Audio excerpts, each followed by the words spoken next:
C D E F G H I J K L M N P Q R S T U V W X Y and Z. Now I know my ABC. Next time won't you say that me?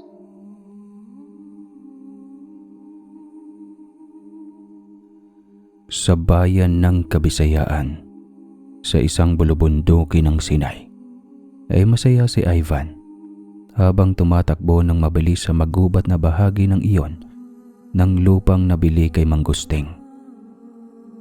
Dala-dala niya ang baril na panghunting.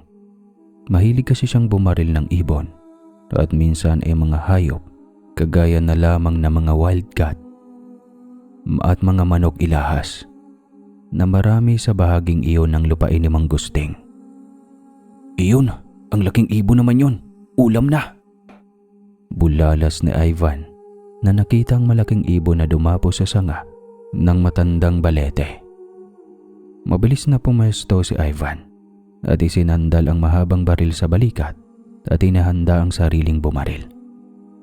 Ngunit sa unang kalabit niya ng gatilyo ay hindi pumutok ang kanyang baril na ipinagtataka ng binata.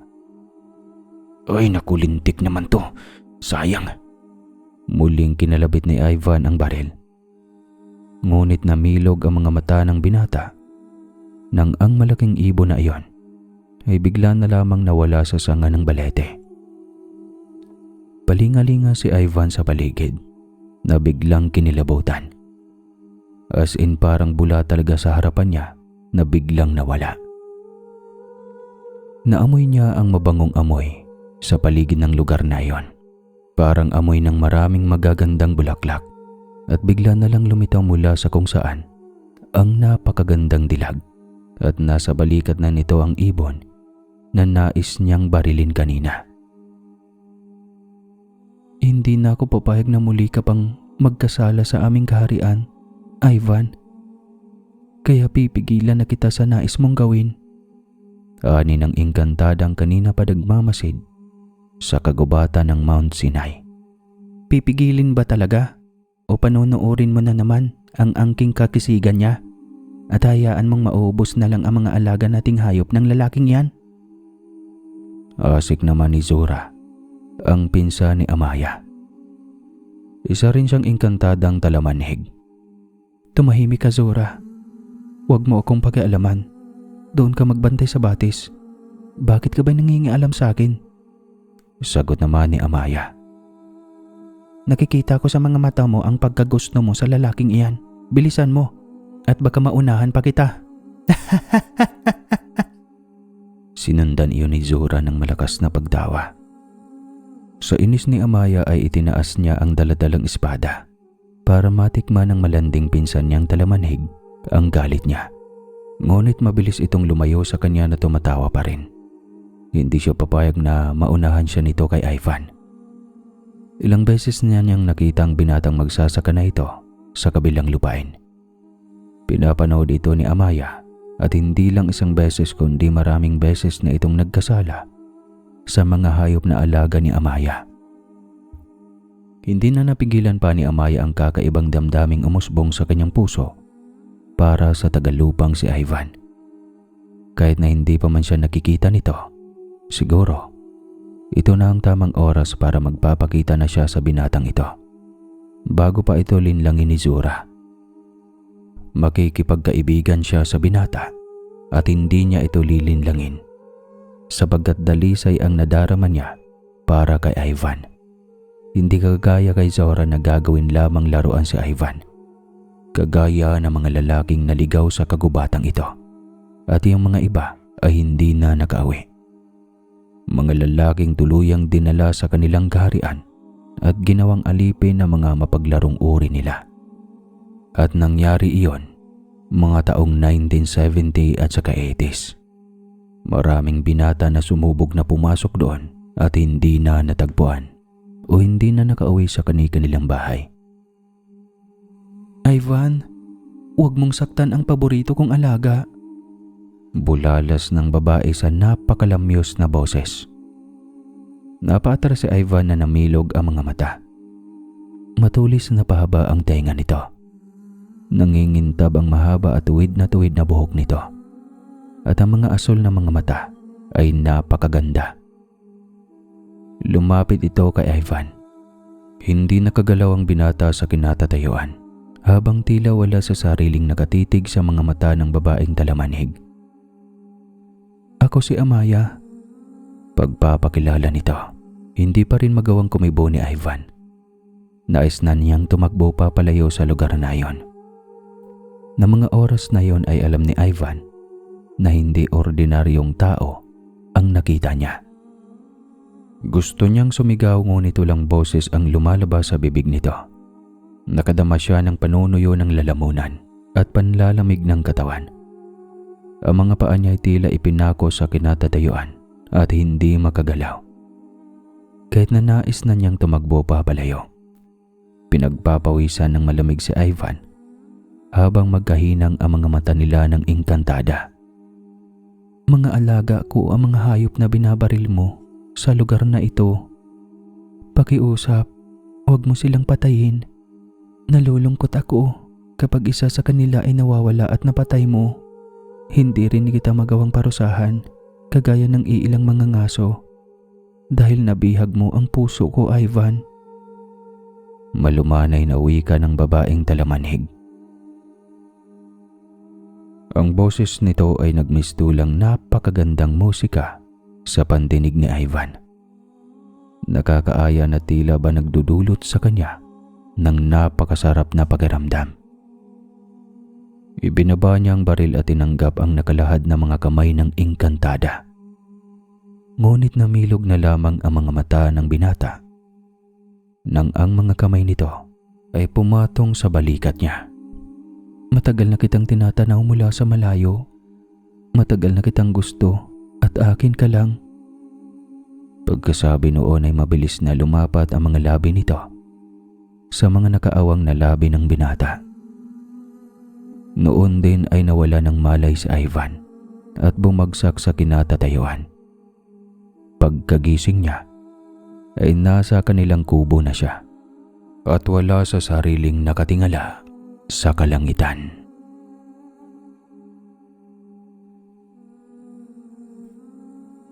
Sa bawat kasulok-sulukan ng mundo ay may nakatirang kakaibang mga nilalang.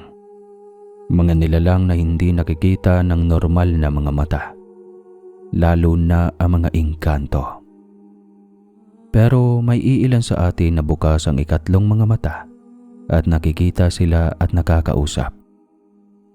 Minsan ang iba sa kanila ay nanglilin lang para dalhin ka sa kanilang mundo, pero kakaiba ang kwento sa buhay ni Ivan. Isang binata na nagugustuhan ng isang engkantada na nakatira sa malaking balete sa kanilang bukirin. Ating tunghayan ang kwento sa buhay ni Ivan mula sa bulubunduking bahagi ng Mindanao. Akala ko yung Mount Sinai sa Egypt. May Sinai pala sa Pilipinas. "Bunso! Takbo!" Sigaw ni Ivan sa kapatid na nasa edad 10 taon pa lamang. Kanina pa nag-iipon ng maraming maliliit na bato mula sa lupa ang binatang si Ivan na nasa edad 28. Inakala na Raymond na kapatid ni Ivan na binibiro lamang siya ng kuya niya, kaya tinamaan siya sa balikat. "Kuya, bakit ka naman ng babato? Masakit yan ah." Hiyaw ni Raymond na sapo ang balikat. Subalit isang malakas na pagtawa lamang ang itinugon ni Ivan na muling kumuha ng maliliit na bato at pumwesto para batuhin ang kapatid. "Andyan na ako! Raymond, andyan na ako! Takbo na!" Sigaw nitong tila nasisiraan ng bait. Napatakbo na lamang si Raymond sa abot ng mabilis para makalayo sa Kuya Ivan niyang tumatawa habang hinahabol siya at binabato ng maliliit na bato. Masakit iyon at tiyak na buko lang aabutin niya kapag tinamaan ng bato mula kay Ivan. "Kuya, tama na. Pagod na ako." Pagmamakaawa ni Raymond, ngunit tila wala na sa sarili si Ivan na hinahabol pa rin ang bunsong kapatid. Kaya naman pumasok na sabay si Raymond at nilak ang pinto. Pati na rin ang pinto sa kusina at mga bintana. "Bunso, buksan mo muna itong pinto. Maglalaro muna tayo," sigaw ng Kuya Ivan niya. Habang si Ivan ay kinakalampag ang pinto na tila pinasukan ng demonyo sa isipan. Wala na ito sa katinuan, kaya sa loob ng bahay ay pumapalaho ang boses ni Raymond sa pagtawag sa inang si Marta at ang amang si Emilio na nasa kanilang sakahan. Kakaalis pa lamang ng mga ito para magpunta sa maisan nang bigla na lamang siyang pagbabatuhin ng Kuya Ivan niya. Inay, tulong! Tulungan mo ko! Si Kuya! Nababaliw na yata si Kuya, Inay! Malakas na sigaw ni Raymond mula sa loob ng kubo. Takot na takot si Raymond na pinigil ang pinto na bumukas. Lagot siya sa Kuya Ivan niya kapag nakapasok ito sa loob ng kanilang kubo. Napasalat siya sa noong tinamaan kanina ng bato ni Ivan. May kaunting sugat at bahagyang bumukol. Napangiwi sa sakit si Raymond. Nagtaka siyang umuwi ang Kuya Ivan niya sa kubo nila na tila wala sa sarili. Excited ba siyang sumalubong rito at nagtanong kung natamaan ito ang malaking ibon na nakita nila kaninang tumutuka ng pinapatayo nilang palay. Ngunit hindi ito nagsalita. Sa halip ay tila wala sa sariling nag-iipon ng maliliit na bato na pangtirador sa bulsa. Hindi na iyon pinansin ni Raymond dahil akala niya ay naubusan ito ng bala sa pangdibomba na panghunting ganito. Subalit, hindi inaasahan ni Raymond na siya ang hahantingin ng Kuya Ivan niya at tinamaan pa talaga siya. "Bunso, buksan mo ang pinto. Nandyan na ako." Inay! Itay! Tulong! Muling sigaw ni Raymond. Kinabahan naman si Aling Marta nang mula sa di kalayuang kubo nila ay naririnig niya ang palahaw ng anak na si Raymond. "Emilio, ano kayang nangyayari kay Raymond?" Kinakabahang tanong ni Aling Marta. Mukhang may kinakatakutan ata. Tara na, bumalik tayo sa kubo." Wika ni Mang Emilio na muling bumalik sa kanilang kubo na. Nakasunod naman sa kanya ang asawang si Aling Marta. Mabilis ang kanilang hakbang na nagtungo sa kinaroroonan ng kanilang kubo. Parehong natigilan ng mag-asawa nang makita si Ivan na kinakalampag ang pintuan ng kanilang kubo. Habang nasa loob ang pumapalaho na si Raymond. Napakunot noo si Mang Emilio na tinatawag ang anak na si Ivan. Ivan, ano bang nangyayari dyan? Tanong niya sa anak. Napalingon naman itong napangisi.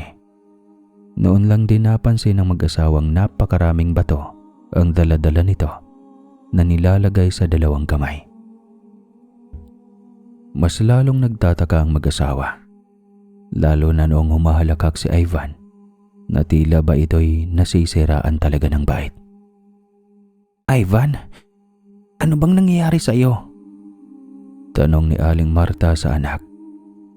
Nay, binato ako ni Kuya ng mga batong hawak niya. Hindi niya ako tinitigilan at pagod na ako. Hiyaw ni Raymond na nagmamadaling binuksan ang pintuan ng kubo. Tinamaan ito sa sentido at napakalaki ng bukol ni Raymond. Nangingitim ito at namamaga ang balikat nitong bakas ang tama ng bato. Kita ito sa suot na sleeveless ni Raymond.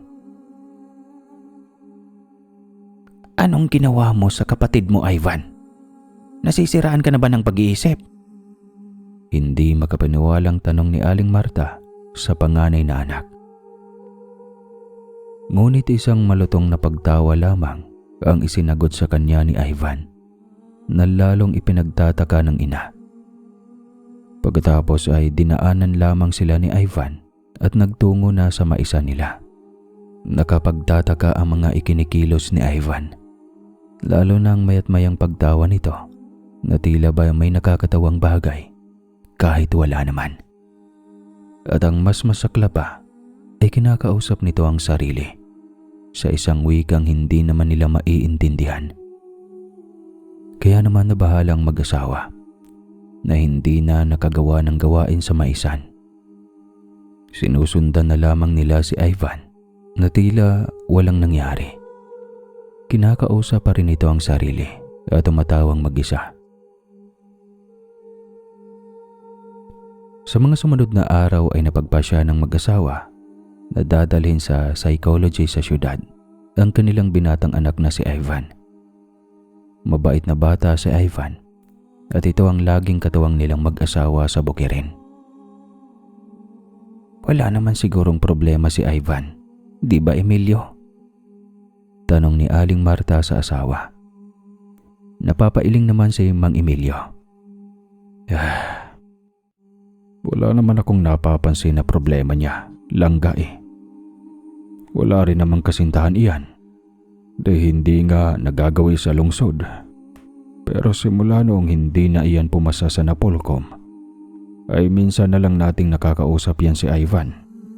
Hindi kaya dinamdam ng anak natin ang nangyari. Pangarap niya talagang magiging pulis. Pero matagal na iyon, Emilio. 3 taon na ang nakalipas. Sagot naman ng ginang. Hindi naman siguro iyan ang dahilan, Marta. Okay lang naman si Ivan pagkatapos ng exam niya.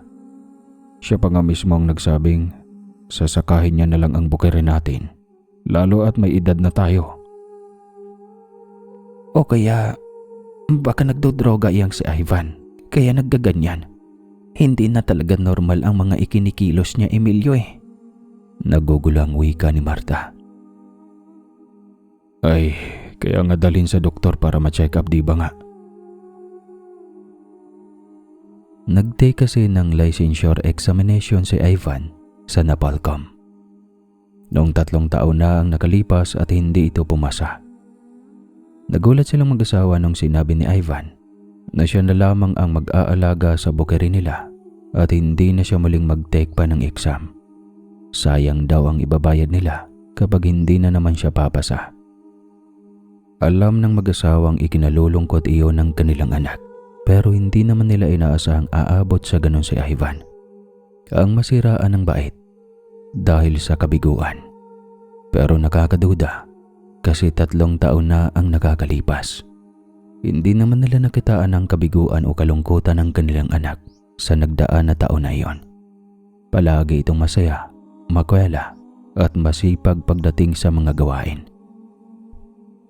Sinama nila si Ivan na iuwi sa bahay nila sa lungsod na wala sa sarili para dalhin sa psychiatrist.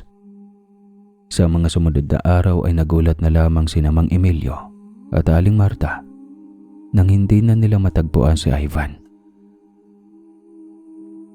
Raymond, hindi mo ba napansin kung saan nagpunta ang Kuya Ivan mo? Tanong ni Aling Marta sa anak na si Raymond. Hindi ko po alam, Nay. Diyan lang iyon kanina eh. Sagot naman ni Raymond habang may kinakalkal na laruan. Nagkagulo silang 3 para hanapin si Ivan. Ngunit hindi nila ito natagpuan sa paligid ng kanilang pamamahay. Namomroblema na si Aling Marta kung saan hahanapin si Ivan. Maging si Mang Emilio naman ay nahanap naman si Ivan sa mga kapitbahay. Maya-maya lang ay may humintong tricycle sa tapat ng kanilang bahay. Bumaba si Ivan na may bitbit na preskong karne. Ivan, saan ka galing? Nag-aalalang tanong ni Aling Marta sa kanyang anak. Sa palengke, Nay. Bumili akong karne. Namiss ko na kasi ang sinigang mo. Nakangiting sagot naman ni Ivan. Ihahanda ko na ito, Nay. Ikaw na ang bahalang magluto para makakain na tayo. Kailangan ko pang makabalik sa bukid eh. Wika ni Ivan na nagtungo kaagad sa kusina. May dala pa itong pandesal na inabot kay Raymond. Napatingala si Raymond na nagtataka sa ikinikilos ng Kuya Ivan niya. Kahapon lang ay alalang-alala sila rito dahil nagmistula itong nasiraan ng bait. Ngunit ngayon ay bumalik na naman ang dating Kuya Ivan niya. Magtimpla ka na ng kape doon. Tawagin mo si Itay at may dala akong pandesal. Utos pa nito kay Raymond. Sa isang iglap ay bumalik ulit sa normal ang pag-iisip ni Ivan. Kaya sobrang ipinagpapasalamat ito ng kanyang mga magulang na sina Aling Marta at Mang Emilio. Masaya pa silang nag-usap na pamilya habang nasa pagkainan na. Anak, 28 ka na. Wala ka bang balak na magkaroon ng girlfriend? Nang kahit papano ay makapag-asawa ka na at may makakasama ka na sa buhay. Biglang tanong ni Aling Marta sa kanyang anak. Naroon pa rin ang takot sa kanya na baka bumalik na naman ang pagkasira ng isipan ni Ivan. Naisip ng ginang na baka nagkaganon ang kanyang anak dahil lagi itong nagpapalipas ng oras sa pagkain dahil sa trabaho. At least kung may asawa na ito ay may makakasama itong magluluto at maghahanda ng pagkain ni Ivan. Hindi kasi siya naglalagi sa Bukarin dahil tuwing Lunes hanggang Biyernes ay nagtitinda siya ng mga snacks sa labas ng paaralan nila Raymond. Si Emilio naman ay minsan lang ding nakakapunta roon sa Bukarin dahil tumutulong ito sa kanya. Sa isang linggo ay nakakapunta lamang ito sa kanilang Bukarin ng 2 beses. Kaya kalimitan ay si Ivan lamang ang nag-iisang naroon. Nay, may nililigawan po ako. Taga roon sa atin sa Bukirin. Tsaka ko na lang dadalhin dito sa atin kapag sasagutin na ako. Nakangiting sagot naman ni Ivan sa kanyang ina. Kahit papano ay tila nabunutan ng tinik sa dibdib si Aling Marta sa narinig. Subalit, hindi pa rin nawawala sa isipan niya ang takot sa nangyari kay Ivan noong nakaraang araw. Paano na lang kung tuluyan na itong mabaliw? Nay, linggo pa naman ngayon. Sasama ako kay kuya sa bukid. Ni Raymond na nag-aalala din sa kanyang kuya. Pati na rin ako, Marta. Ikaw na lang ang maghahanda ng mga paninda mo bukas. Magpatulong ka na lang kay Nena na mamili sa palengke, ha? Sabat naman ni Mang Emilio. Pero maaga kayong bumaba sa bukid, Tay, at baka uulan mamayang hapon. May pasok pa naman bukas si Raymond eh. Ani naman ni Ivan na ipinagpatuloy pa ang pagkain. Ipinagpasalamat talaga ni Aling Marta na nagiging okay na rin si Ivan. Na bumalik na ito sa dati. Hindi niya alam ang gagawin kung tuluyang mabaliw si Ivan. Si Ivan lang talaga ang inaasahan nila sa Bukarin nila. Napakabait na anak ni Ivan. At hindi ito kagaya ng ibang mga anak na pagtatambay lang ang inaatupag. Tapos nagagalit kapag walang ulam. Kagaya na lang ng anak ng kanilang kapitbahay na kaedara ni Ivan. Ang aga-aga pa ay nasa inuman na ang muka. Kung minsan naman ay paglalakwat siya, kasama ang mga barkada ang hinaharap. Ibang-iba si Ivan sa mga ito. At isa iyon sa ipinagpapasalamat nila sa Diyos na napalaki nila ng tama ang kanilang anak na si Ivan. Sa edad nito ngayon ay malawak na ang sakahan ng palay at mais. May malawak na gulayan. May mga hayop na kagaya ng kalabaw, baka, maraming kambing, manok at pato sa Bukirin. Nabili rin ni Ivan ang lupain ni Mang Gusting. Nakatabi lang din ang kanilang lupain noong nakaraang harvest ng mais. Ang lupain ni Mang Gusting ay tinaniman ni Ivan ng kape at kakao. Napakasipag ng kanilang binata at malaki na ang ipon nitong pera sa bangko. Bumalik ang mag-amang Emilio at Ivan sa Bukirin kasama si Raymond ng araw na iyon. Nawala rin ang pag-aalala ng dalawa nang dumating sila roon at okay naman si Ivan. Normal ang ikinikilos nito, hindi kagaya nung nakaraang araw. Kaya kampante ang mag-ama na umuwi sa kanilang bahay sa lungsod. Nang mag-aalas 3 na ng hapon, naiwan si Ivan sa Bukirin Nakangiti pa siya habang pinapanood ang ama at ang bunsong kapatid na naglalakad pauwi sa kanilang lungsod. Pagkarating ng mga ito sa labasan sa kanilang lupain, ay sasakay ang mga ito ng tricycle o kaya ay habal-habal pauwi ng lungsod.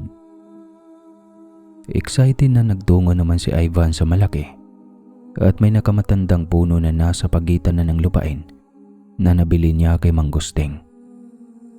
May malinaw na batis doon kung saan siya naglalagi. Isang araw mahigit lamang siyang nawala sa bukirin, pero namimiss na niya si Amaya. Amaya! Amaya! Narito na ako! Pagtawag niya sa babae nang paparating na siya sa may malaking puno ng balete. Sa isang iglap lamang ay nagliliwanag ang lagusan ng puno ng balete. Ivan, sagot naman ng babaeng talamanhig. Napakasaya kong makita kang muli, Ivan. Bulalas ni Amaya. Ganoon din ako, Amaya. Namimiss na kita. Umuwi kasi ako sa lungsod eh. Sagot naman ni Ivan. Ang talamanhig ay isang uri ng mga engkanto ng Kabisayaan o Mindanao. Kapag sila ay nariyan ay maaamoy mo ang napakabangong sari-saring mga bulaklak. Sila ay mga magagandang babae na taglay ang ibang uri ng kagandahan. Makinis ang balat at magaganda. May matulis na pahabang tenga.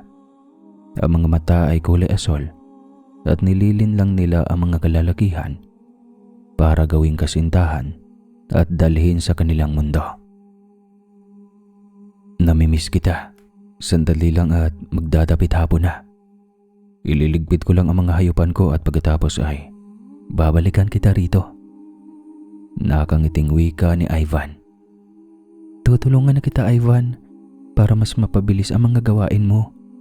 Sagot naman ng engkantadang talamanhig. Ako na, dito ka na lang sa kubo. Nakakahiya sa'yo eh. Wika ni Ivan. Aba, nahihiya ka pa sa akin? Ang daya mo naman.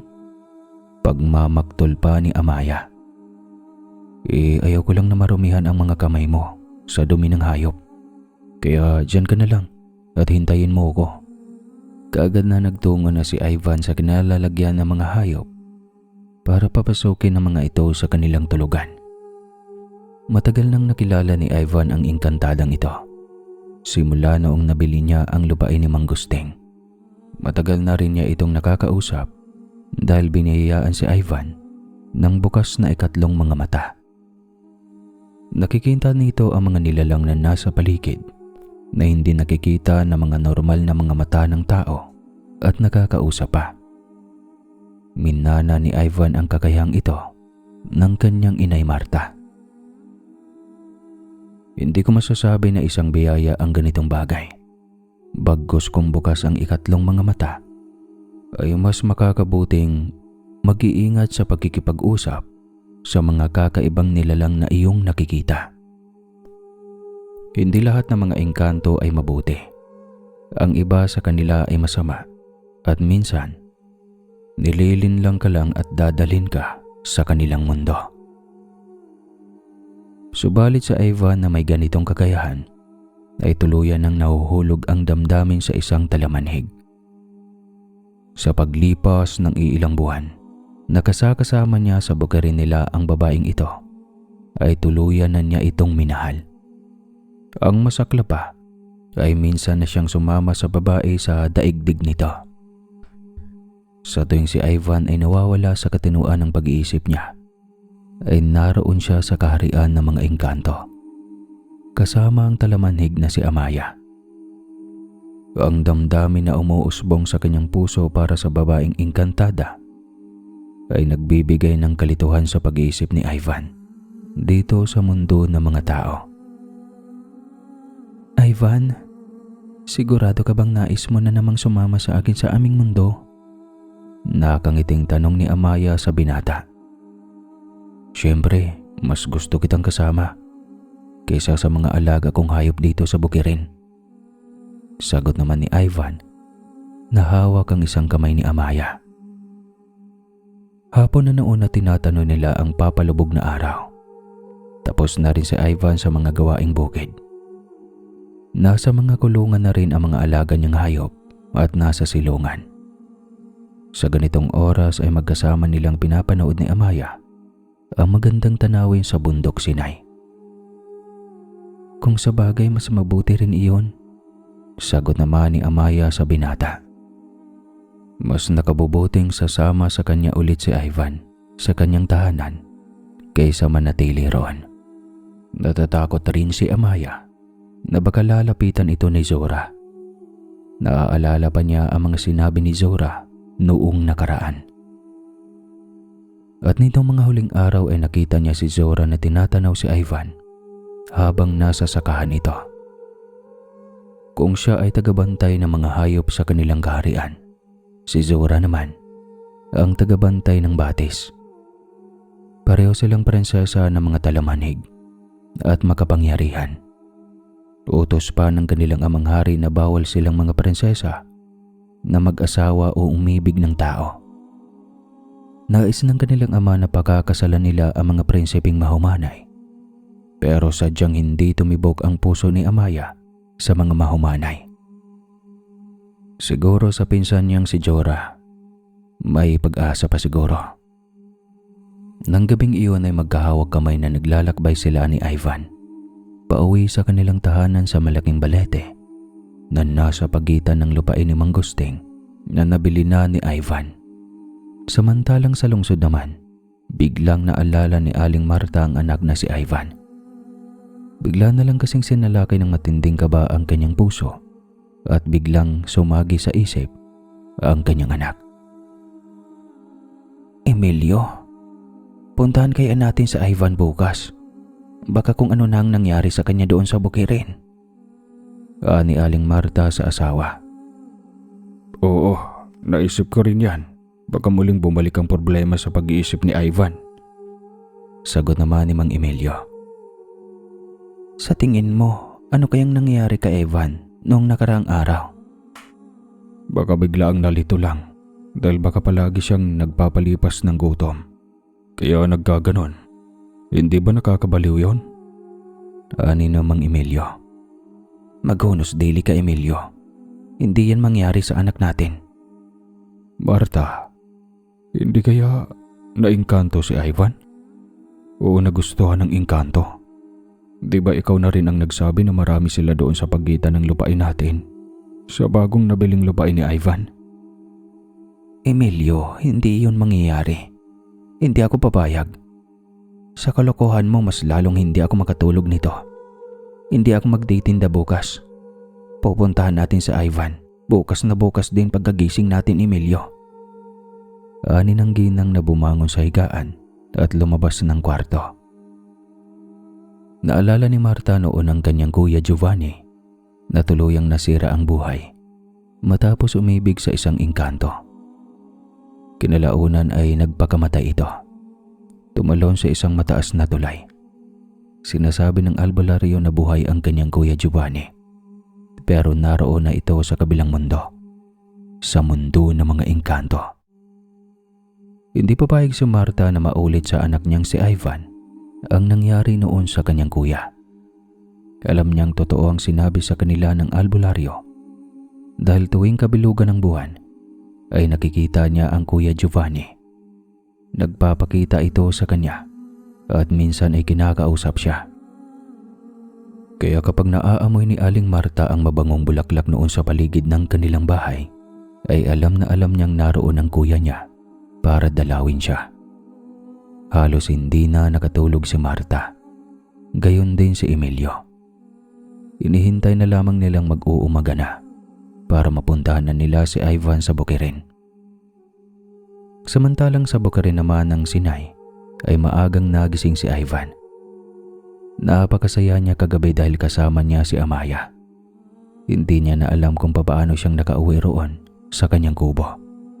Subalit, napangiti na lamang siya nang masilayang narito na si Amaya.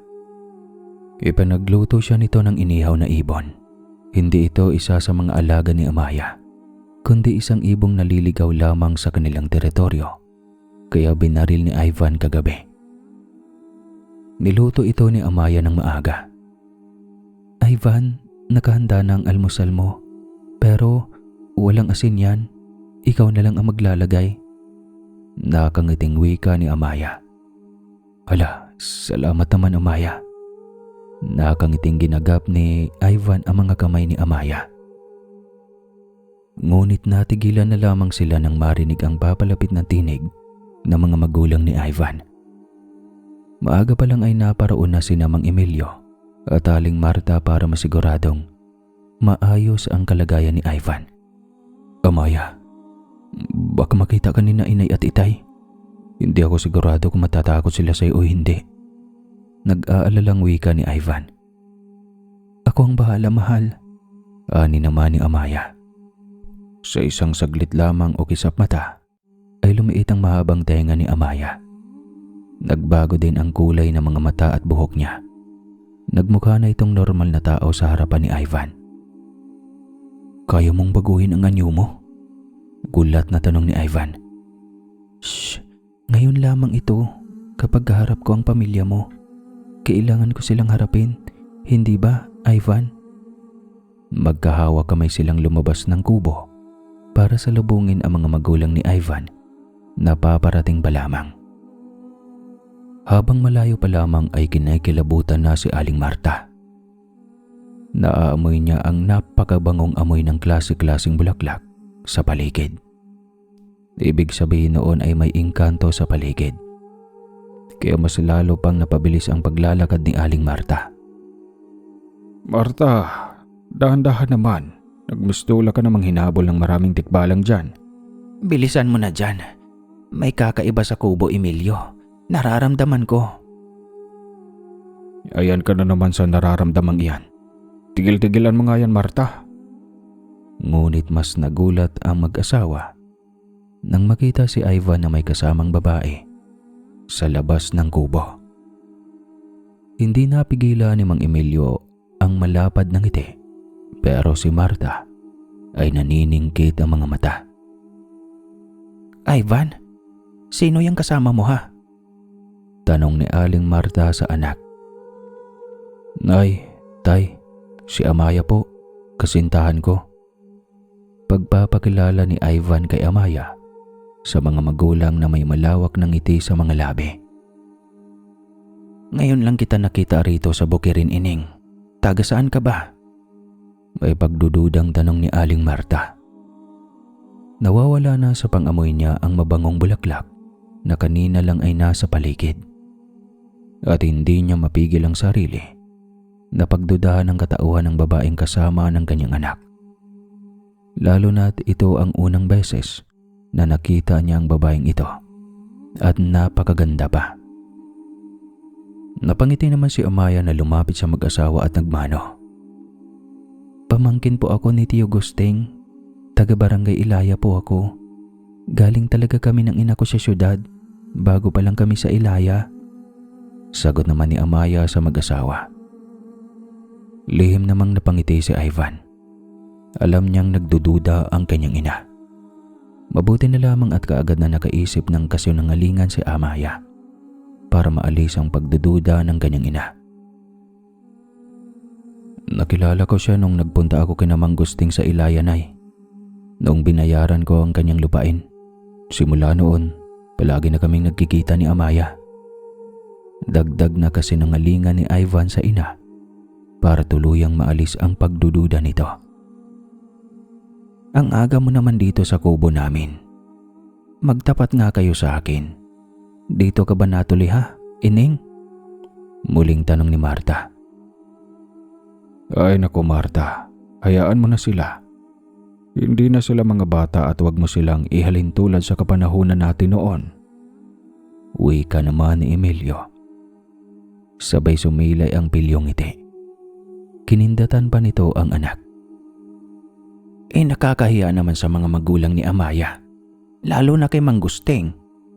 Bulalas naman ni Aling Marta. "Ikaw, Ivan, hindi kita pinalaking ganyan ha. Kung nais mong mag-asawa, Ay umayos ka naman anak. Sumilay ang matamis ng ngiti ni Amaya sa mga labi niya. Naiintindihan niya ang ibig sabihin ni Aling Marta. Kahit na isa siyang engkantada ay matagal na siyang nagmamanman sa mga kilos, kultura at kaugalian ng mga tao. Naging kaibigan nga rin ang buong pamilya ni Mang Gusting. Aling Marta, kararating ko lang po. May pinuntahan kasi si Anay sa bahay ni Tito Gusting sa ibaba ng batis. Kaya pinuntahan ko rito si Ivan. Huwag po kayong mag-alala. Hindi po ako dito natulog sa kubo niyo. Mahinahong wika ni Amaya. Napabuga na lamang ng malalim na hininga si Aling Marta bago nakampante. Kung ano-ano pa ang pinag-uusapan nila ni Amaya tungkol sa mga hayupan at sa pagsasaka. Lalo na ang tungkol sa pamilya nito at sa pag-ibig nito sa kanyang anak na si Ivan.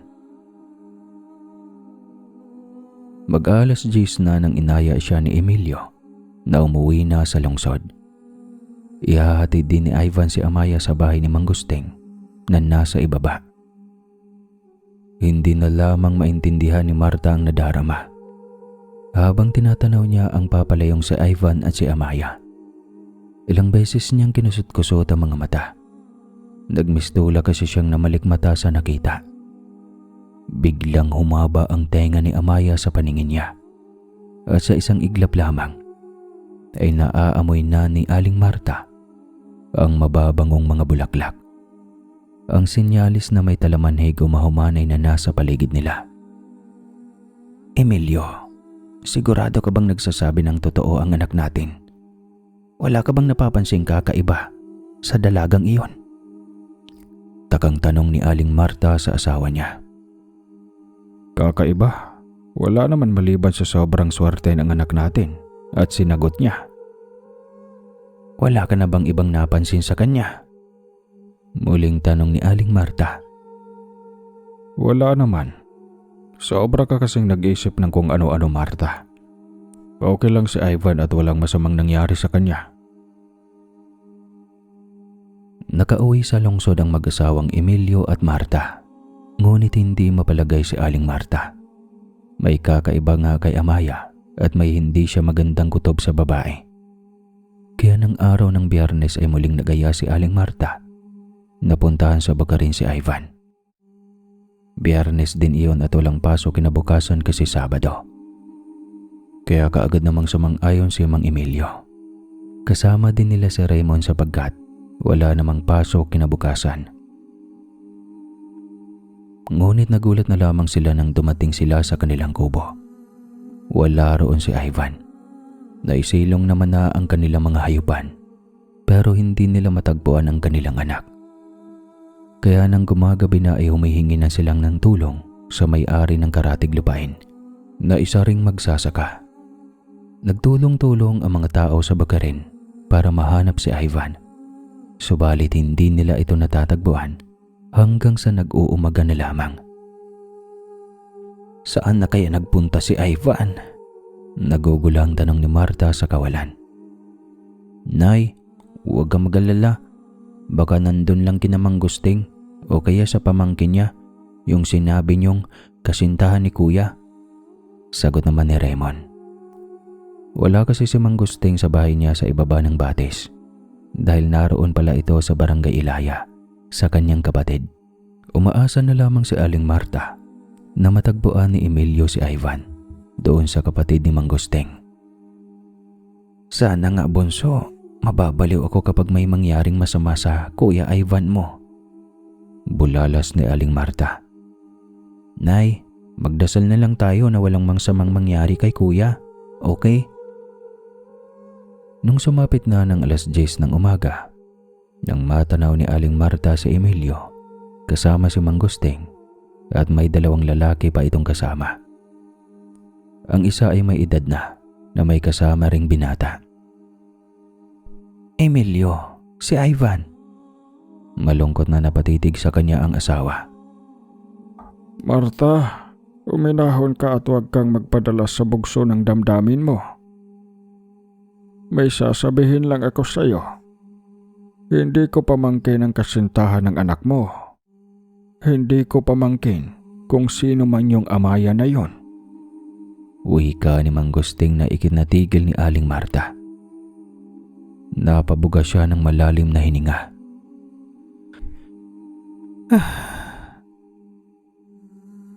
Kung hindi mo siya pamangkin, sino si Amaya, Mang Gusting? Tanong ni Aling Marta.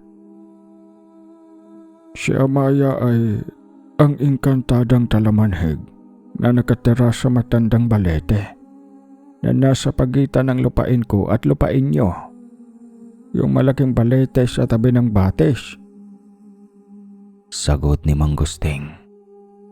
At sinamahan ko si Emilio na puntahan si Capisio na albularyo para mahanap natin ang anak mo.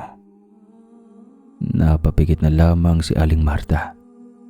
Hindi niya napigilang mag-alala at sinisisi niyang sarili na hindi man lang nakilala ang katauhan ni Amaya sa unang pagtatagpo nila. Alam talaga niyang may kakaiba sa babae pero hindi siya sigurado doon.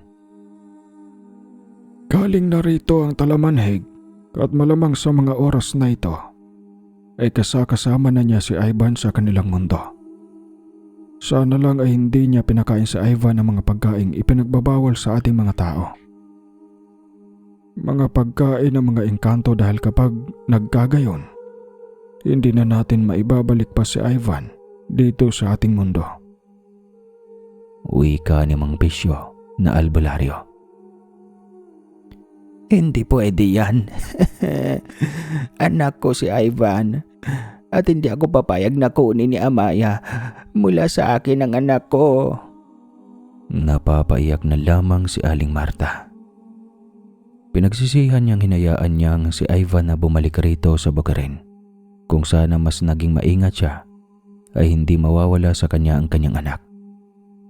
Samantala sa kabilang dako, masaya ang magkasintahang sina Ivan at Amaya sa mundo ng mga engkanto. Hindi na nila napapansin ang paglipas ng bawat oras habang sila ay magkasama.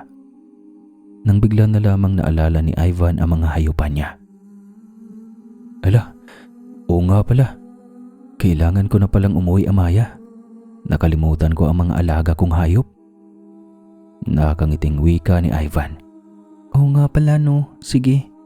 Tutulungan na lang din kita para mas mapabilis ang mga gawain mo. Hindi ko rin naalala. Pasensya na. Mabuti na lang at naisipan mo ang mga alaga mo. Masayang wika naman ni Amaya. Akala mo ba makakalabas ka pa rito? Tagalupa? Gulat na gulat ang magkasintahang si Amaya at Ivan nang marinig mula sa likuran nila si Zora. Kaagad na hinawakan ni Ivan ang mga kamay ni Amaya habang hindi niya mapigil ang sarili na makadama ng panganib sa babaeng talamanhig na kaharap nila. Anong kailangan mo, talamanhig? Tanong ni Ivan kay Zora. Bagamat may nadamang takot sa babaeng kaharap, ay hindi siya papayag na mapapahamak si Amaya. Alam na ng ating hari ang pinaggagawa mo, Amaya. At hindi siya papayag na makakabalik pang lalaking iyan sa kanilang mundo.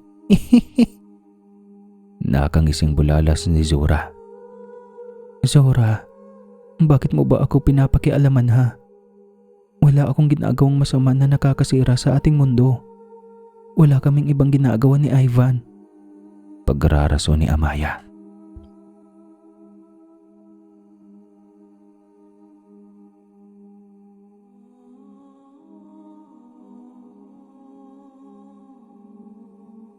Alam mong mahigpit na ipinagbabawal ang pagmamahal. Wala kayong ginagawang masama. Oo, ikaw maaring wala kang ginagawang masama. Pero ano itong pakikipagrelasyon mo sa lalaking iyan, Amaya? Alam mong mahigpit kong pinagbabawal ang pagmamahal sa isang tagalupa. Sigaw ng isang lalaking may mahabang balbas at mapuputing buhok. Sobrang puti rin ang kulay ng balat nito. Matulis ang tenga at may kulay berdeng mga mata. May dala-dala itong mahabang basto na may ulong ahas. Mabilis na napaluhod si Amaya sa harapan ng lalaki. Mahal na Haring Erwan, Palatak ni Amaya habang nakaluhod. hindi ko sinasadya ang umibig kay Ivan. Kahit na isa siyang tagalupa. Patawarin mo ako. Kung nais mo akong parusahan ay ako na lang. Walang kaalam-alam si Ivan sa lahat ng ito. Wala siyang kasalanan. Kasalanan ko kung bakit ko siya minahal. Napaiyak na wika ni Amaya. Alam mo kung gaano kalaki ang naghihintay na parusa sa paglabag mo sa ating batas, Amaya. Nakangiting wika naman ni Zora. Galit na galit si Amaya kay Zora. Kung hindi ito nakikialam sa kanya, ay hindi malalaman ni Haring Erwan ang tungkol sa relasyon nila ni Ivan. Manahimik ka, Zora. Akala mo ba ako lang ang may kasalanan? Mas lalo ka na. Sigaw ni Amaya. Ang kapal ng mukha mong ipahid sa akin ang pagkakasala mo. Bulyaw ni Zora na sinampal si Amaya. Ngunit pinigil ni Ivan ang mga kamay ni Zora para hindi masaktan ang nakaluhod na si Amaya. Huwag na huwag mong sasaktan si Amaya. Wala akong hinahayaang manakit sa kanya. Hindi kailanman kasalanan ng magmahal. Kayo ang nagkakamali. Ani bigla ni Ivan na may tapang. Napangisi naman si Zora. Walang silbi ang lakas ng isang tagalupa laban sa lakas ng isang kagaya niyang engkanto. Kaya naman, hinablot niya ang mga kamay na pinigilan ni Ivan. Ngunit napakunot noo si Zora nang hindi niya magawang alisin ang mga kamay na hawak ni Ivan. May taglay kang itim na mahika sa katauhan mo. Hindi makapaniwalang bulalas ni Zora nang hinila ang mga kamay, ngunit hindi man lang niya magawang makawala kay Ivan. Kung ano-ano na lang ang naisipan mo para lamang magkaroon kami ng kasalanan. Ani naman ni Amaya na inilayo si Ivan mula kay Zora. Hindi ako magkakamali. May taglay kang itim na kapangyarihan sa katawan mo. Nagawa mong pigilin ang lakas ko. Palatak ni Zora. Tama na ang lahat ng iyan. Dalhin niyo ang dalawang nagkasala sa kulungan. Utos ni Haring Erwan sa mga tauhan niya. Hindi niyo pwedeng ikulong si Ivan. Hindi siya taga rito sa ating mundo. Kaya pabalikin niyo siya sa mundo ng mga tao. Asik naman ni Amaya. Naririnig mo naman ang utos ko, hindi ba, Amaya? Baling naman sa kanya ni Haring Erwan. Walang nagawa si Amaya nang magbitiw ng utos si Haring Erwan. Naikulong silang dalawa ni Ivan. Sobrang nag-aalala si Amaya para kay Ivan. Hindi ito pwedeng magdagal sa kanilang kaharian ng ilang araw, kundi ay mamamatay ang katawang lupa nito na nasa puno ng matandang balete at natutulog. Hindi tunay na Ivan ang naroon sa punong balete, kundi isang panlilin lang lamang. Kapag nasabuyan iyon ng asin ay magiging puno na lamang iyon ng saging. Huwag niyong ikulong si Ivan, mahal na hari. Maawa ka sa kanya. Hindi na siya makakabalik pa sa kanilang mundo kapag lilipasan pa siya rito ng ilang araw pa. Umiiyak na pagmamakaawa ni Amaya.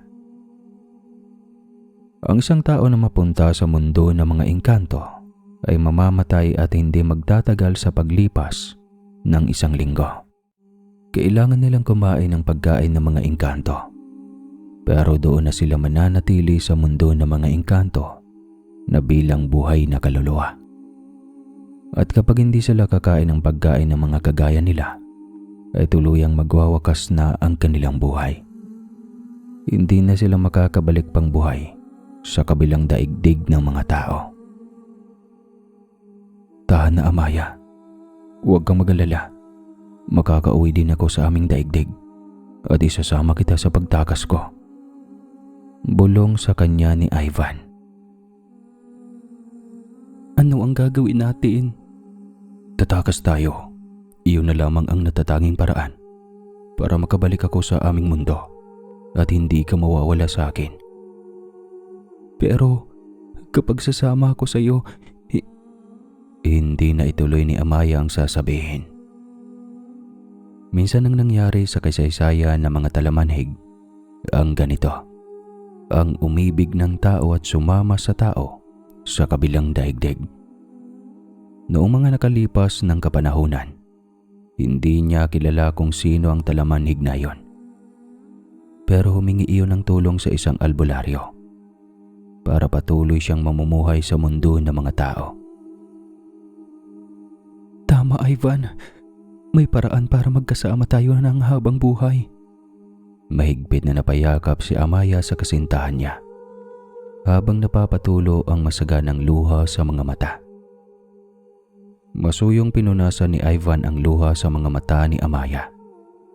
Isang mabining halik ang iginawad ni Ivan sa tungki ng ilong ni Amaya at mahigpit na niyakap din ang dalaga. Gagawa tayo ng paraan para makatakas rito, Amaya. Sasama ako sa iyo, Ivan. Hindi ko na kaya pang mabuhay nang wala ka sa aking piling.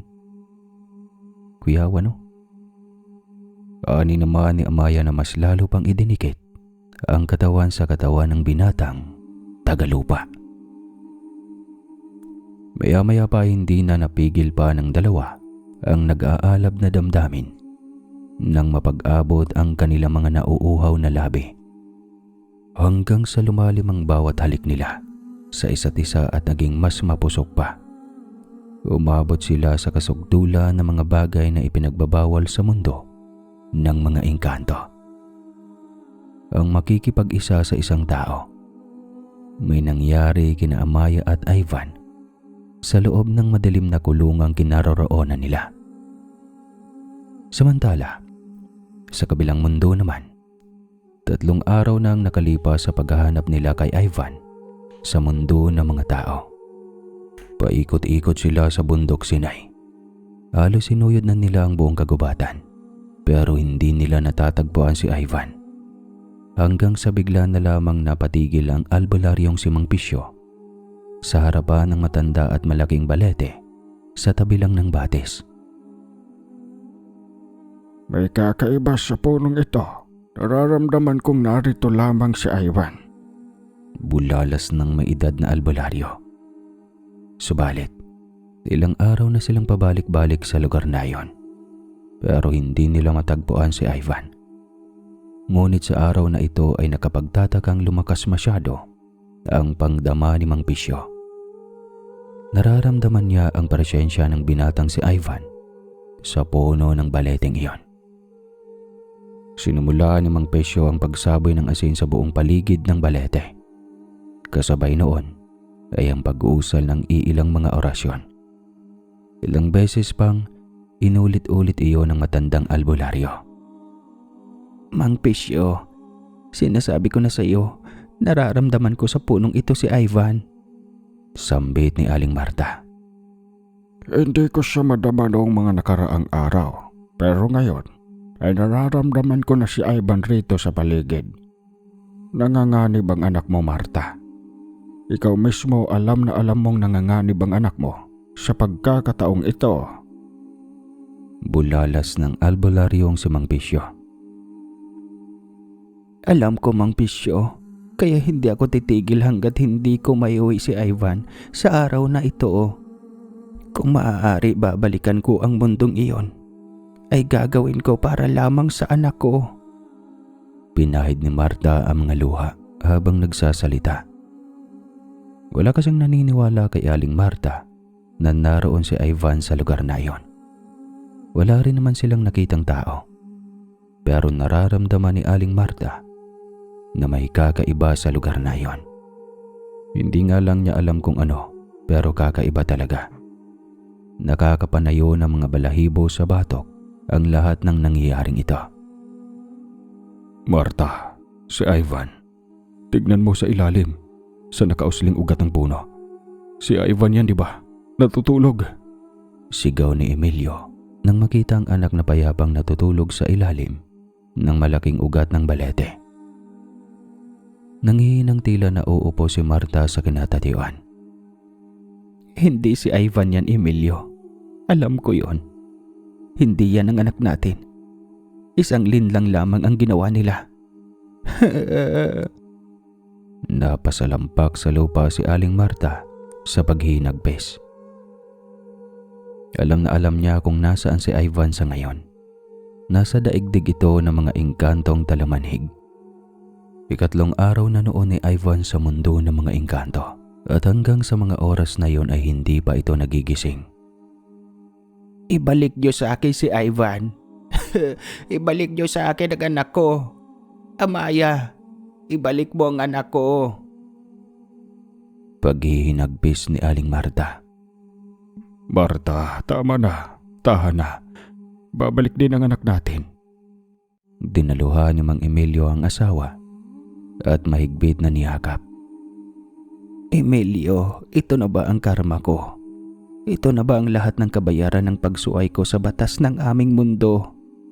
Sunod-sunod na tanong ni Marta sa asawa niya na noon ay malungkot na napaluha rin. Ako ang dapat nagbabayad ng kasalanang ginawa ko, hindi si Ivan. Huwag ang anak ko, mahal na Haring Erwan. Ibalik mo sa akin si Ivan. Amaya, ibalik mo ang anak ko. Tama na, Marta. Tama na. Gagawa tayo ng paraan para makuha natin si Ivan. Gagawa tayo ng paraan. May paraan pa. Hindi ba, Bang Pisyo? Baling naman ni Mang Emilio sa matandang albularyo na nagulumihan din sa sitwasyon ng mag-asawa. Napapailing na lamang si Mang Pisyo para bang wala na siyang magagawa pa para sa mag-asawang ito. Nagawa na niya ang lahat at alam niyang wala ng paraan para maibalik si Ivan sa mundo ng mga tao. Tuluyan na itong tinangay ng engkantadang bantay ng mga hayop sa kagubatan ni si Amaya. Iyon ang pag-aagala nila. Alam na alam mo, Marta, na wala akong magagawa pa sa ganitong bagay. Nagawa ko na noon sa panahon ninyo ni Emilio. At nangako ako sa Haring Erwan na hinding-hindi na ako mangangahas pang muling buksan ang portal na nag-uugnay sa ating daigdig. Malungkot na wika ng albularyo na tinapik-tapik ang balikat ng mag-asawang nakakaawa na nasa harapan niya. May naghihintay sa kanyang kaparusahan sa tuwing lalabag pa siyang muli sa kasunduan nila ng hari ng mga engkantong mahumanay at talamanhig. Kaya naman, hinding-hindi na niya gagawin ang minsanang nagawa na niya noon, ang lumabag sa batas ng dalawang mundo. Nagawa na niya noong labagin ang balansing namamagitan sa dalawang daigdig. Noong mga binata at dalaga pa ang mag-asawang nasa harapan niya. Noong minsang binuksan niya ang portal ng mga engkanto para itakas ang babaeng talamanhig na inibig ng matalik niyang kaibigan. Ang babaeng talamanhig na si Liraya, isang engkantada ng hangin. Pero bakit ang anak ko pa, Mang Pisyo? Bakit si Ivan ang ginawa nilang kabayaran sa kasalanan ko? Bakit si Ivan ang kinuha nila? Ako sana ang dapat nilang parusahan. Kami ni Emilio. Kami ang sumuway sa batas nila nang inibig ko si Emilio. Pero bakit si Ivan na inosente sa lahat ng pangyayari ang kinuha nila? Hindi napigilang wika ni Marta habang nananaghoy sa kalungkutan. 3 araw na kasi simula nang dinala ni Amaya si Ivan sa mundo ng mga engkanto at hanggang ngayon ay hindi na nakauwi pa si Ivan. Marta, tama na. Kumalma ka na. Gagawa nga tayo ng paraan. Mag-isip muna tayo ng dapat na gagawin para makuha natin si Ivan mula sa daigdig ng mga engkanto. Sa gayon, iuuwi na muna natin ang katawang ito na pinalit nila sa katawan ni Ivan para panatilihing ligtas ito sa anumang kapahamakan dito sa kagubatan. Seryosong saad ni Emilio. Emilio, hindi ako aalis rito. Alam kong naririnig at nakikita ako ni Haring Erwan. Mang Pisyo, tulungan mo ako makausap ang mahal na hari. Bulalas ni Marta. Si Marta ay walang iba kundi ang unang talamanhig na lumabas sa mundo ng mga engkanto para makasama ang lalaking minamahal na si Emilio. Si Marta ay ang engkantada ng hangin na si Liraya na noon ay sumuway sa mahigpit na kautusan ni Haring Erwan ang kautosang ipinagbabawal ang umibig sa mga tao. Hindi napigilan ni Leraya ang umibig sa magsasakang si Emilio na naglalagi noon sa kagubatan para mangahoy ng mga patay na sanga. Ibebenta iyon ni Emilio sa lungsod matapos ibakin. At simula noon ay nagbakita na si Leraya kay Emilio. Namuo ang isang ipinagbabawal na pag-ibig sa pagitan ng engkantada at ng tao. Sa kabila ng malaking pader na humaharang sa dalawang nag-iibigan na sina Emilio at Leraya, ay magkahawa kamay nilang tinibag ang pader na iyon sa tulong ng albularyong si Mang Pisyo. Walang nagawa ang Haring Erwan noong tumakas si Leraya sa kaharian at tuluyang sumama kay Emilio.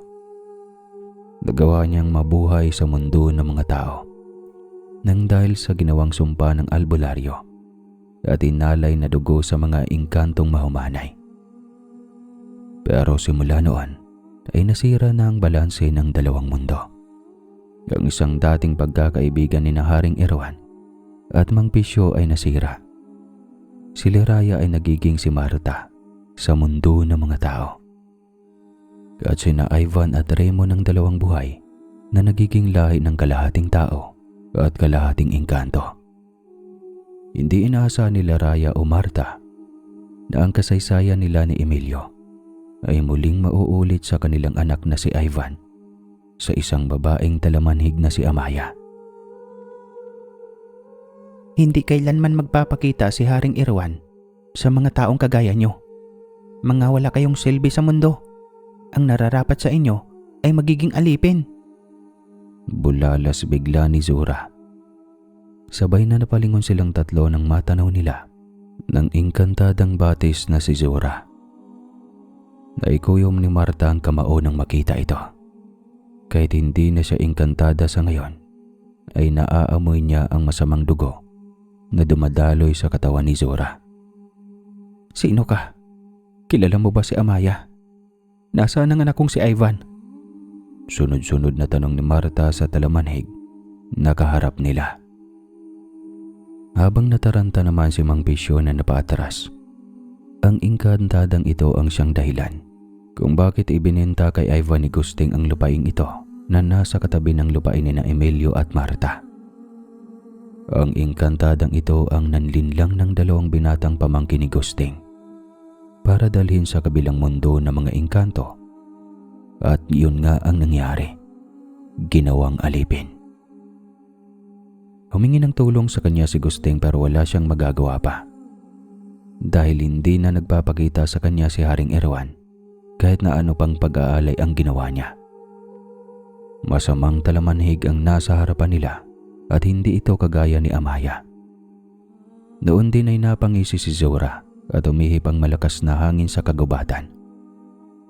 Napakabilis ng mga pangyayari na bigla na lamang lumakas ang hangin. Nagiging itim ang mga ulap at dumilim ang paligid. Nagtawag ng unos ang engkantadang si Zura. Napakalakas ng hangin at tila ba sila'y matatangay na. Pati ang katawan ni Ivan na tulog at walang malay ay nagalaw na sa lakas ng hangin. Magkatawang nahinarang ni Emilio at Marta ang katawan ni Ivan para lamang hindi ito tangayin ng malakas na hangin. Anong ginagawa mo? Nahintakutang bulalas ni Emilio. Siya si Zura. Isa siyang masamang talamanhig. Siya ang nanlinlang ng dalawang pamangkin ni Gusting para dalhin sa kanilang mundo. Sinasamantala niya ang pagkasira ng pagkakaibigan namin ni Haring Erwan para magasik ng lagim sa mga mangangahoy dito sa kagubatan. Para na rin sa mga naliligo sa batis. Ani ni Mang Pisyo na nagsimulang magdasal para sa kaligtasan nila mula sa makapangyarihang talamanhig. Talaga ba tanda? Sa tingin mo matapos mong pagtaksilan si Haring Erwan, ay maniniwala pa siya sa'yo? Ang tingin niya sa mga tagalupa ay mga sinungaling na kagaya ni Leraya. Isang malutong na halakhak ang kumawala kay Zura. Kilala mo ko? Gulat na tanong ni Marta. Siyempre, sino bang hindi makakakilala sa'yo? Hindi walang iba, si Amaya lang dahil tanga siya. Maagap na sagot ni Zora. Nang dahil sa kataksilan mo, Liraya, kaya ako malayang napaglalaroan ang mga tao at naniniwala si Haring Erwan sa lahat ng sinasabi ko, lalo na sa sinasabi kong isang mapagsamantalang magnanakaw ng mga batong diamante, ang anak mong si Ivan. Kaya ito nakikipaglapit kay Amaya. Muli na namang sinundan ni Zora ng isang malakas na pagtawa.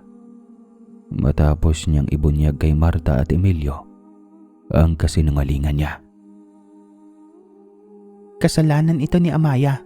Kung di niya inagaw sa akin sa Ivan ay hindi ko sisirain ang anak mo, Liraya. Kasalanan din ng anak mong mas minahal si Amaya kaysa mahalin ako. Nabihag ng anak mong may dugong talamanig ang puso ko pero hindi niya ako pinapansin. Isa kang masamang engkantada kaya huwag kang umasang may magmamahal sa'yo, Zora. Sigaw naman ni Mang Pisyo. Itinaas ni Zora ang isang kamay. Panghas kang matanda ka! Ito sa'yo! Inilipad ng isang napakalakas na hangin si Mang Pisyo na nagmumula sa mga kamay ni Zora. Ngunit sa isang mabilis na pagkilos ay sinalag ni Liraya ang malakas na kapangyarihan ni Zora. Napigil iyon ni Liraya habang si Mang Pisyo ay gumulong ang katawang lupa. Isa ka na lang tao ngayon, Liraya, kaya wala ka ng kapangyarihan para tapatan ako. Sigaw ni Zora. Iyan ang inakala mo, impakta ka. Pagkasabi noon ni Liraya ay tinawag niyang malakas na kapangyarihan ng hangin sa pamamagitan ng pagganda para itaboy ang masamang hangin na dala ng masamang engkantada.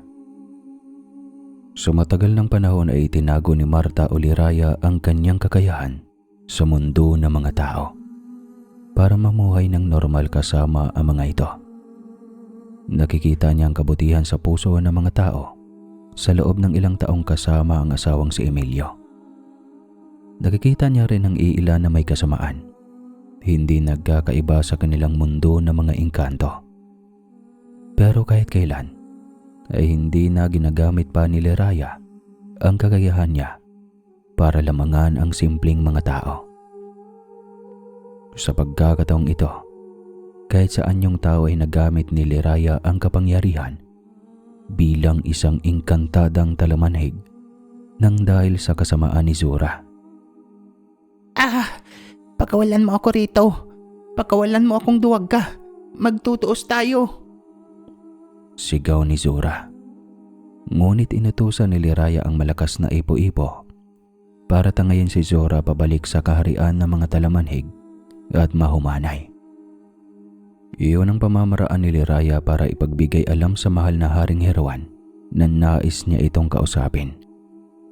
Alam niyang hanggang noon ay hindi pa nakakalimutan ng nakakatandang kapatid niya ang kapangyarihan ng prinsesa ng mga talamanhig na si Liraya. Si Zora ay isang bagong tubong talamanhig na hindi na nakilala pa si Liraya. Ganon din si Amaya. Nagpapasalamat na lamang ng lihim si Liraya o Marta na isang mabuting engkantada si Amaya at hindi pala ito kagaya ni Zora. Ipinagdarasal niya na sana ay nasa mabuting kalagayan ang anak niyang si Ivan. Anak, hintayin mo ko. Alam kong mabubuhay ka dyan sa mundong pinanggalingan ko. Isa kang anak ng prinsesa ng mga talamanhig at sana'y makilala ka ni Haring Erwan at sana'y hindi ka niya papatawan ng kaparusahan sa kasalanang hindi mo naman ginawa. Nakapikit na wika ni Aling Marta na ipinagdarasal na sana ay nasa maayos na kalagayan ang anak na si Ivan. Samantalang gabi na sa mundo ng mga engkanto at tahimik na ang lahat. Halika mahal ko, lalabas tayo rito. Bulong ni Ivan sa kasintahang si Amaya. Papaano tayong makakalabas rito, Ivan? Nalilitong tanong ni Amaya sa binata. Itinapat ni Ivan sa mga labi ni Amaya ang kanyang daliri.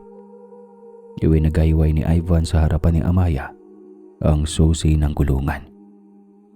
Napasingap si Amaya at may kislap ng tuwa ang mga matang nakatitig kay Ivan. Paano yang napunta sa iyo? Gulat na tanong ni Amaya nang pabulong sa tenga ni Ivan. Kinuha ko kanina sa bulsa ng babaeng naglilinis dito sa silid natin. Nakita kong nakasabit ito sa bewang niya. Kaya kinuha ko ng palihim. Nakakangiting sagot naman ni Ivan. Edi tara na. Huwag natin sasayangin ang mga sandaling makakatakas tayo. Ani naman ni Amaya. Mahal, huwag kang gumawa ng anumang ingay. Babala ni Ivan sa kasintahan. Magkahawa kamay ang dalawa na lumabas ng kulungan. Tulog na ang mga bantay ng kulungan nang makalabas sila. Hanggang sa binaybay na nila ni Ivan at Amaya ang daan palabas ng kaharian ng mga engkanto. Madilim na sa labas at halos lahat ng mga bantay na nasa paligid ay tulog na. Hindi talaga inakala ng mga ito na makakatakas sila. Nagtataka man si Amaya kung bakit hindi pa pinatawan ng parusa ni Haring Erwan si Ivan sa ikatlong araw. Ay pinagpapasalamat na lamang iyon ni Amaya. Tsaka na niya iisipin ang tungkol sa bagay na iyon kapag natapos na ang lahat ng ito. Kapag makakalabas na sila sa mundo ng mga engkanto, ay hahanapin ni Amaya ang unang talamanhig na nakalabas doon sa mundo ng mga engkanto at namuhay bilang tao. Magpapatulong siya rito kung papaanong hindi ito namatay sa kabilang mundo para malaya niyang makasama si Ivan. Handa na siyang iwanan ng pagiging engkantada basta kasama lamang ang nag-iisang lalaking nagpapatibok ng kanyang puso. Ano iyang nasa unahan? Napatigil ang dalawa sa paglalakad at mabilis na nagtago sa mayayabong na mga halaman. Mula sa di kalayuan ay nagkakagulo ang mga sundalong mahumanay. Naroon din ang mahal na Haring Erwan. Napayoko sina Ivan at Amaya para magkuble at hindi sila makita. Nagkagulo na pala ang buong kaharian. Nang dahil sa malakas na ipo-ipo ang humantong sa bulwagan, doon ay binitawan ng malakas na ipo-ipo si Zora na nanghihina. Ginising ng mga tagapamahala ng palasyo ang kanilang hari para makita ang kalagayan ng engkantada ng batis. Nagsalubong ang dalawang kilay ni Erwan nang masilayan ang kalagayan ni Zora. Kilalang kilala niya kung sino ang may gawa ng paglalapastangang ito sa engkantada niya. Walang iba kundi ang matigas na ulong kapatid niyang si Liraya. Hindi niya lubos maisip na magagawang manakit ni Liraya ng isang engkantada. Mukhang nagiging masama ka na sa mundo ng mga tao, Liraya.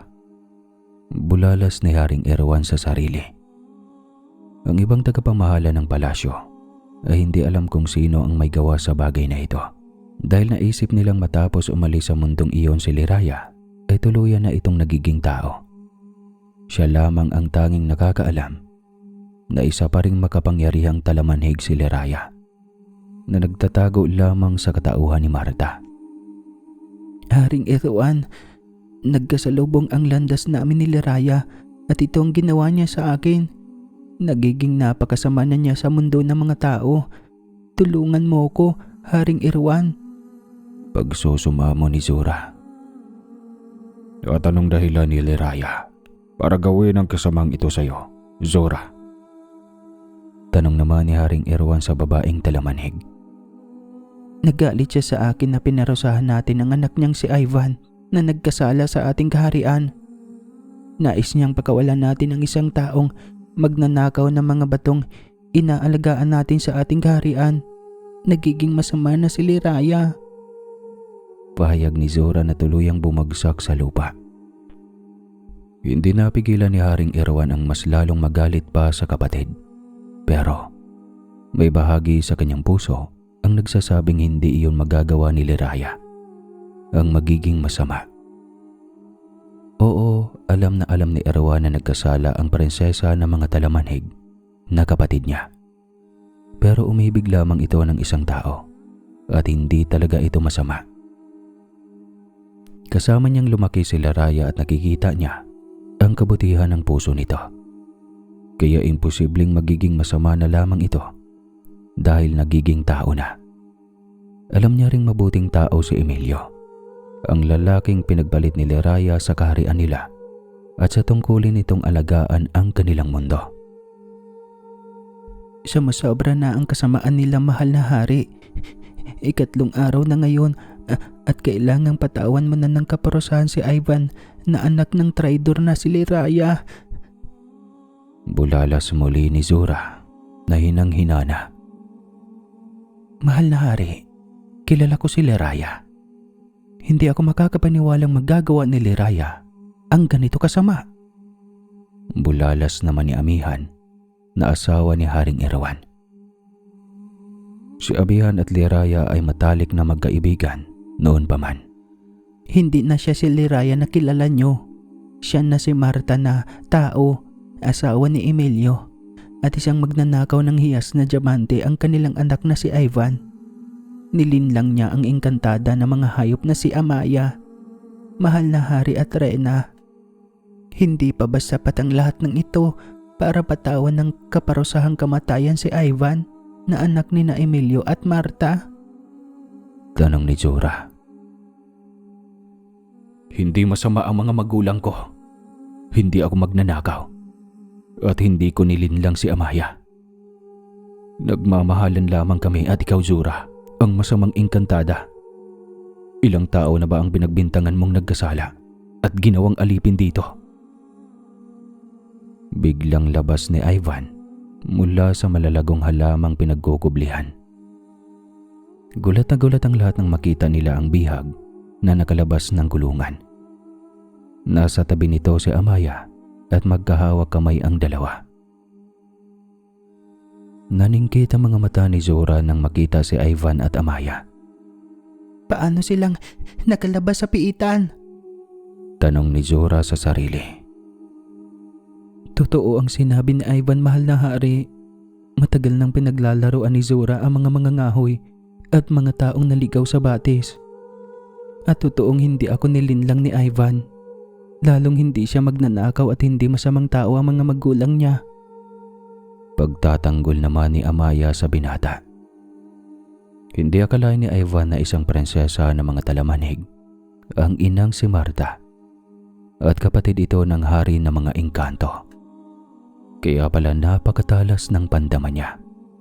Noong hindi pa man nagpapakita sa kanya si Amaya, ay nararamdaman niya ito sa paligid dahil anak pala siya ng isang talamanig. Mga lapastanganan sila sa ating kaharian, mahal na hari. Kaya nararapat lamang silang patawan ng parusa. Ang mga mangangahoy na yon ay sinisira ang kagubatan at ang iilang ginawa kong alipin ay ginugulin nila ang batis. Sagot naman ni Zura. Kilala ko ang mga mangangahoy na ginawa mong alipin sa iyong pamamahay, Zura. Paano bang nasisira ang kagubatan? Gayong mga patay na sanga lamang ang kanilang kinuha at ang mga naliligo sa batis ay hindi nang gugulo. Bagkus, nag-aalay pa nga sila sa iyo para lamang hindi mo sila gawa ng masama. Matapang na sagot ng binata. Ikaw ang sinungaling. Nasa dugo mo na ang pagiging masama dahil may dugo kang tao. Hindi lahat ng tao ay masama, Zura. Ikaw lamang ang gumawa ng kasamaan sa mga tao. At kaya kong patunayan iyon sa harapan ng mahal na Haring Erawan. Kaya kong patunayan ang kasamaan mo, Zura.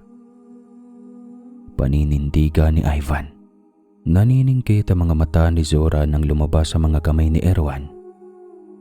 Ay lumabas ang isang malinaw na tubig na nagiging maliit na lawa sa gitna ng bulwagan.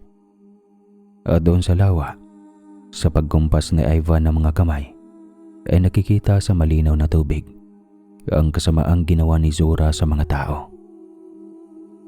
Nanlulumo si Zura at tinabla ng sobrang takot sa katawan. Hindi siya makakapaniwalang nagawang ipakita ni Ivan sa lahat ng mga engkanto ang nagawang kasalanan niya. Inakala niya ay hindi matutuklasan pa ni Haring Erawan ang mga ginawa niya, sapagkat nawala na ang tiwala ni Haring Erawan sa albularyong si Mang Pisyo, lalo na sa mga tao.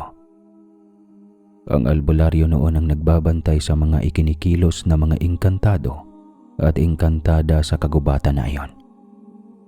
Kapag gumawa sila ng masama sa mga tao, ay nalalaman ito ni Haring Erwan dahil sa albularyong tumatawid sa portal ng mga engkanto. Subalit noong matapos siyang pagtaksila ni Mang Pisyo at kumampi kina Emilio at Liraya, ay hindi na kailanman nagpapakita pa si Erwan kay Mang Pisyo. Isang masamang mahika ang ginawa niya, mahal na hari. Wala akong ginawang kasalanan. Bulalas ni Zora. Subalit isang malakas na paghataw ang ginawa ni Erwan kay Zora mula sa kanyang baston. Napakalakas na kidlat na nagmumula roon na mas lalong ikinahina ng katawan ni Zora. Napalahod ito at tuluyang tumimbuang sa lupa. Mahal na hari, wala akong kasalanan. Isa kang masamang engkantada. Lapastangan at sagad sa iyong budhi ang kasamaan. Ang kapangyarihang mayroon ng taong yan ay minana niya sa aking amang hari, na ama namin ni Liraya. At pagkawi ka noon ay muling hinataw ni Haring Erwan ng baston si Zora. Ang malakas na kidlat na nagmumula sa baston ang siyang tuluyang tumapos sa kasamaan ni Zora. Bumagsak ito sa lupa na wala ng buhay. Nakita niyo na ang kahahantungan ng mga engkantong may masamang budhi sa pamamahala ko. Kamatayan ang naghihintay na parusa sa mga kagaya ni Zora. Maotoridad na wika ng haring mga mahumanay at mga talamanhig. Ang pagmamahal ay kailanman hindi nagiging kasalanan. Hindi natin mapipili ang tinitibok ng ating puso kung tumibok man ito sa hindi natin kauri. Pero ipinagbabawal ko ang pag-ibig sa tawat engkanto dahil may mga kapangyarihan tayong maaari nating magamit para lamangan ang mga tao. Ayokong darating ang araw na susuwayin ng mga kagaya nating makapangyarihan ang kautusan ni Bathala. Kaya ako ito ipinagbabawal. Pero wala na akong magagawa pa kay Ivan at Amaya. Si Ivan ay isang kalahating tao at talamanhig. Kaya simula sa araw na ito, ay iaatang ko sa balikat ninyong dalawa ang pagbabalanse ng dalawang mundo.